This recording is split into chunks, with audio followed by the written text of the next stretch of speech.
साथियों के हित के लिए पूर्व में जो बनाई गई संघर्ष समिति है, उस संघर्ष समिति के लिए यूनियन के प्रदेशाध्यक्ष आदरणीय राजावत जी की अध्यक्षता में संघर्ष समिति को साथ में लेते हुए सरकार और विभाग से वार्ता की जाएगी।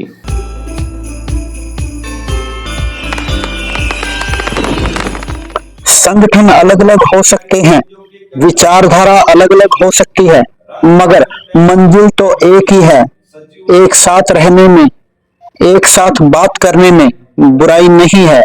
राजस्थान सहकारी कर्मचारी संयुक्त संघर्ष समिति एक है और एक ही रहेगी, यह कहना है राजस्थान बहुउद्देशीय सहकारी समिति कर्मचारी यूनियन के प्रदेश प्रवक्ता हेमंत कुमार व्यास का। नमस्कार मित्रों, MW न्यूज मुखर वक्ता में आपका स्वागत है।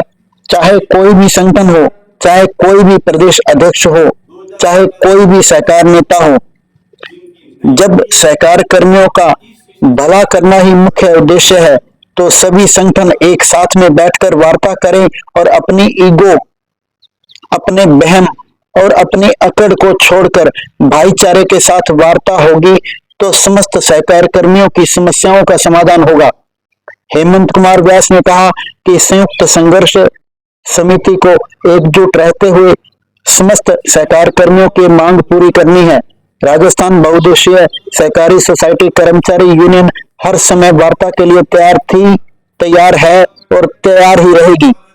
जयपुर में 13 नवंबर को जयपुर के तारक भवन में राजस्थान बहुउद्देशीय सहकारी सोसाइटी कर्मचारी यूनियन जयपुर की बैठक संपन्न करवाने में अहम भूमिका निभाने वाले संगठन के प्रदेश प्रवक्ता और संयुक्त संघर्ष समिति के सदस्य हेमंत कुमार व्यास की एक आवाज पर संगठन के जिला अध्यक्ष हो या प्रदेश प्रतिनिधि हो जयपुर पहुंचे और विचार विमर्श किया गया।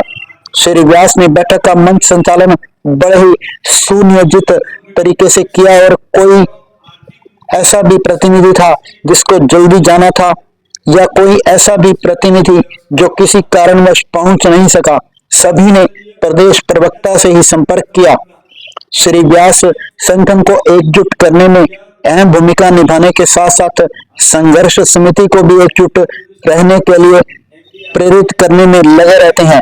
जब भी प्रदेश प्रवक्ता से बात होती है तो एक ही बात कहते हैं कि संगठन अलग अलग हो सकते हैं, संगठन की विचारधारा अलग अलग हो सकती है, मगर मंजिल तो सबकी एक ही है ना, तो साथ में रहने में बुराई कहाँ है।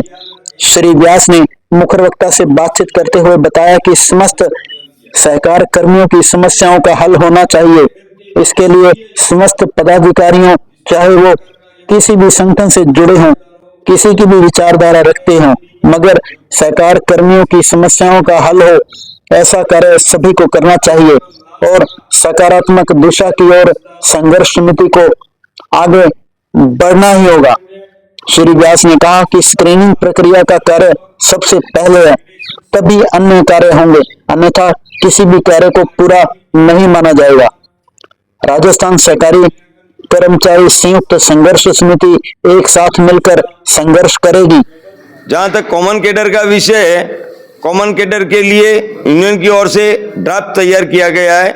उस ड्राफ्ट के अनुसार ही सरकार से हम वार्ता करेंगे, जिससे किसी भी कर्मचारी साथी को किसी भी प्रकार का नुकसान नहीं हो जाए। सबसे प्रमुख मांग, जब तक नियमितीकरण यानी स्क्रीनिंग प्रक्रिया चालू नहीं होगी तब तक हमारी किसी भी मांग को स्वीकार किया गया ये हम मानने के लिए तैयार नहीं है। तो आदरणीय अध्यक्ष महोदय जी द्वारा विभाग के अधिकारी और सरकार से ये ज्ञापन सौंपा जाएगा कि सबसे पहले हमारी स्क्रीनिंग प्रक्रिया शुरू करने के लिए आप द्वारा बताया जाएगा। संघर्ष समिति के तत्वाधान में